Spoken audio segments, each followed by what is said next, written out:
keep watching if you're interested in learning more about how you can take care of yourself while also working hard to achieve your dreams and your goals.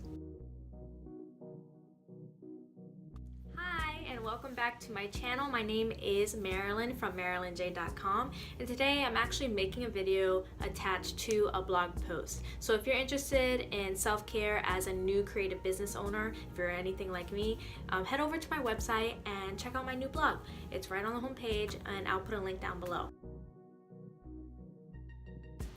So if you ever have an issue or have ever felt blocked from starting your creative pursuit, starting a business, a website, anything like that, know that I completely empathize with you, especially if you know me. If you've known me for a while, you know of all the things I've had to go through in order to just start something and just see what happens. So I know how you feel, and I want to share 3 things that really helped me. The first one is to be a rebel. Rebel against your own insecurity and your own self-doubt.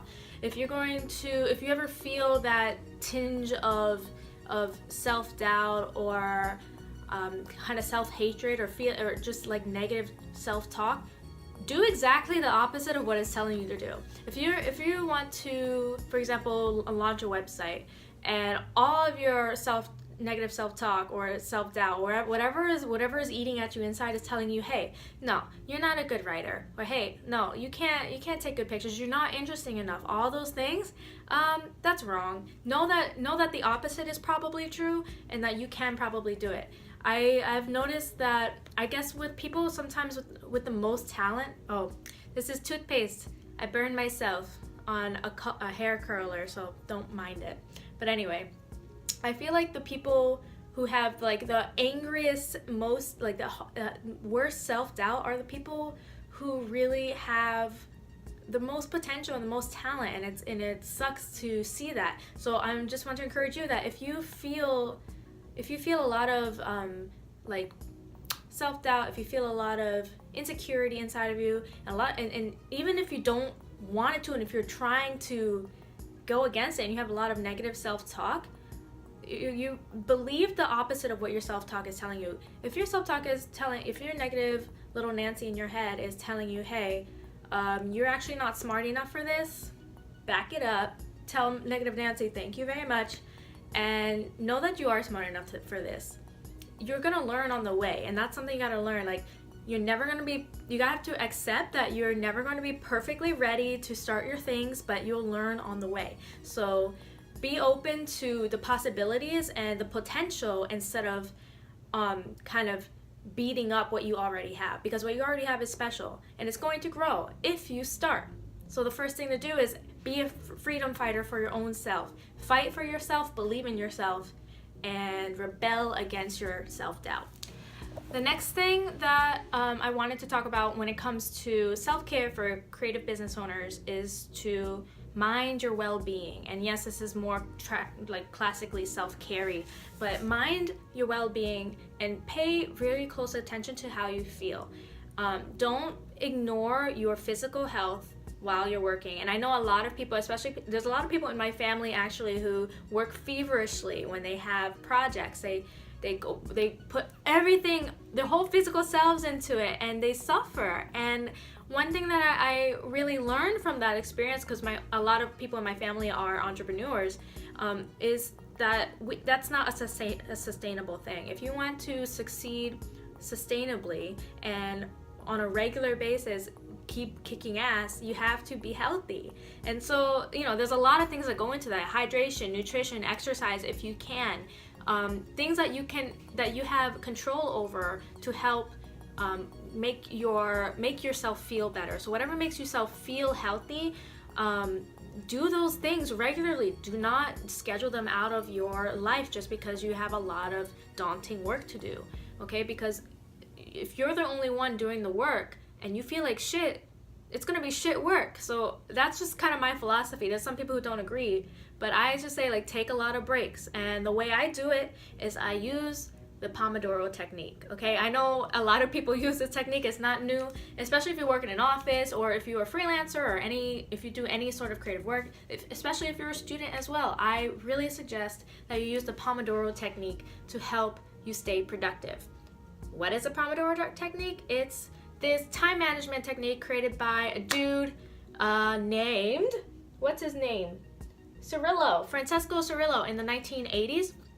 I don't think I'm saying his name right. I think he's Italian. Pomodoro means it means tomato in Italian, so something like that. I was probably saying it wrong, but anyway, that guy, he created this time management technique to make it easier to be productive and breaking up your task into small edible chunks, you know, kind of like crushed tomatoes.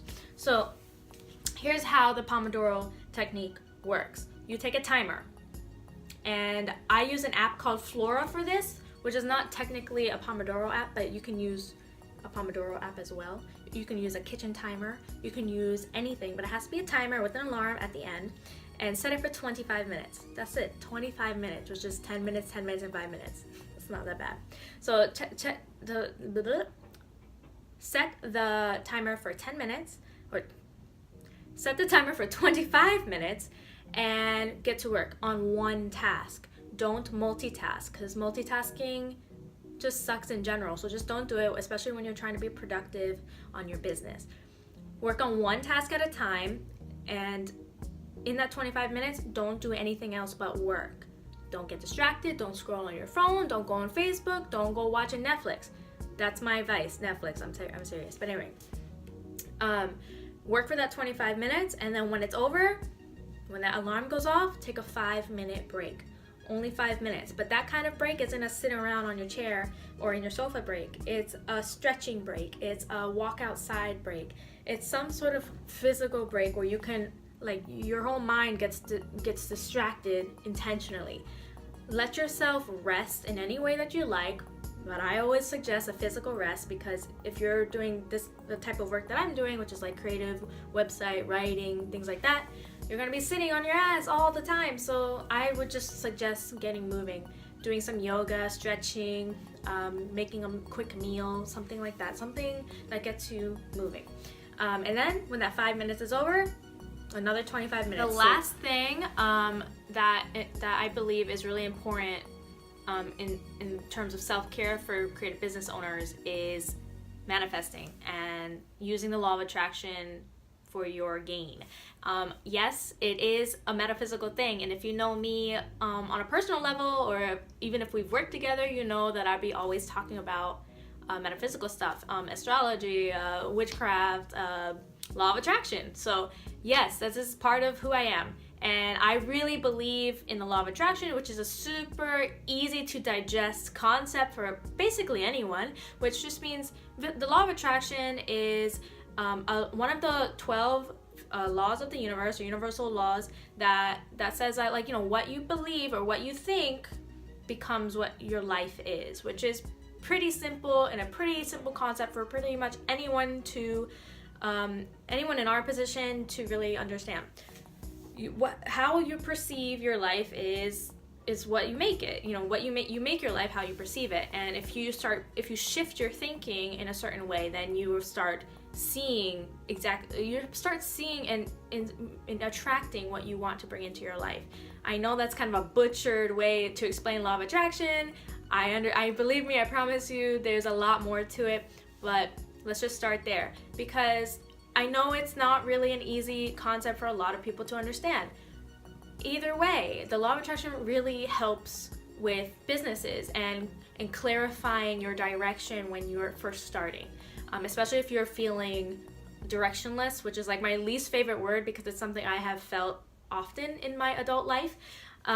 So yeah, if you're feeling directionless, I would highly suggest that you start visualizing, which is one of the steps, and then secondly, scripting. But let's start with visualizing first. Visualizing is super easy. Athletes do it before big games, big races, things like that. You've learned about this like since elementary school, that you like close your eyes and you visualize what you want and you get real specific, okay? So if I were a runner, for example, I would close my eyes and just visualize the entire, let's say I'm doing like a 100-yard dash. I'm visualizing the entire race from beginning to end, and I'm visualizing me winning. And I'm doing like how I feel, I'm imagining and I'm feeling the feelings that I feel on the starting blocks to the like the what do you call it, finish line. So you want to, when you're visualizing, you want to close your eyes and you want to feel the feelings that you would feel if the things that you wanted came to you. So for my business, I say, like, I'm still in the really early beginning stages. You know, this is all kind of preliminary, this is all practice. And when I visualize, I close my eyes, I get real quiet, and I visualize what I want my business to really mean to me. And I close my eyes and I think about the really specific concepts, the specific vision I have for my business, which I'm not going to get too into it, but one of the big things is financial freedom. And so when I think about financial freedom, I feel the freedom, I feel the gratitude, I feel the relief that I would feel if I actually achieved what I would believe is financial freedom. And that's like one of my main directives, right?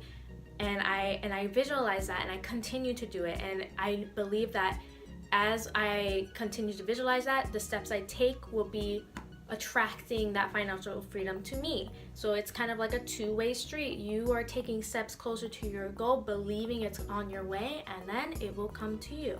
You know, and I feel the abundance even now. Although I'm not financially free, I feel the abundance. I feel the universe supporting me because of what's happening to me now and how supported and financially supported I am now, although things are not going the way I would specifically want them to be. But I'm noting and I'm seeing the abundance that surrounds me, and that's also bringing a lot more like higher attractive energy to me, so I can attract the things that I actually want, which is my own independent financial freedom. So yeah, maybe this was kind of confusing, but like, let's get in a conversation about it, because I love talking about this stuff. If you would like to see more law of attraction videos, let me know. So let's continue on. Visualization, very simple concept. Close your eyes, feel what you want to feel. Having your emotion attached to what your desires is it makes those desires that much stronger, and they will come into your life with that much more like gusto. So visualize. Second thing if you're into it, start scripting. Start writing down what you want as if you already have it, and thanking God, thanking the universe, thanking your higher self, thanking yourself, thanking whoever you want to attribute those things from. Thank them in your writing and be like, I'm so happy and grateful that you gave me financial freedom. And I would write that, and I would be specific about what I would do with that financial freedom, which for me would involve traveling and creating really cool content everywhere I go and things like that. So I really would suggest that you start visualizing, start scripting, and start really clarifying your vision for your pursuits, for your creative business. What do you want it to look like? Get as specific as you can. How do you want to feel every day? How often do you want to work? How much money do you want to make? What types of products do you want to make? I would like you to please just write it down as if you already did it, and play around with it, okay? It's not concrete once you write a sentence down. It's as long as you're getting that creative juices flowing and that manifestation juices flowing, that is what's really the key. You're starting to think about the future. You're starting to get into that vibe, get into that energy, get into that high frequency that attracts those things to you. Feel the feelings, write it out. Feel the feelings, but that's one of the most important things. I don't want to like stress. I don't want to de-emphasize. You have to feel the emotions and accept them and sink in them and like bathe in that relief or whatever feeling you want to feel through your business. Bathe in it, and you just start feeling better every day and feeling like you're getting closer to that the more you do this type of work. So I really highly recommend law of attraction work if you're into it. and I really believe in it. So let's move on to a review. First thing that I would like you to do in your holistic self-care as a creative business owner lifestyle is to, what was it? I don't even remember now. Rebel against your self-doubt. Believe that you are a freedom fighter fighting over that oppressive force, and just do the opposite of what your negative self-talk is usually telling you to do. As in, like, if you're I'm not saying like your self-talk is telling you not to jump off a bridge. I'm not telling you to do that. I'm telling you to believe in yourself despite what your negative self-talk is telling you. And slowly, as your negative self-talk ceases to be listened to, it will disappear. Believe in that. So anyway, so those are the 3 things. I hope you enjoyed this video and my very hyper talkative self. I don't know why this is happening today, but hey, if you like when I'm hyper, let me know. This is all really new to me. Still, YouTube videos and editing sucks, and I'm in Korea now and I don't have any editing software, so I'm using my phone, and there's construction outside and everything is just like not perfect, but I'm making myself do this anyway because I really believe in my direction and in my business, and I hope you can do that for your own as well. So thank you so much for watching this video. I wish you luck in your creative pursuits, and I hope you'll be here for the next one. Thanks a lot.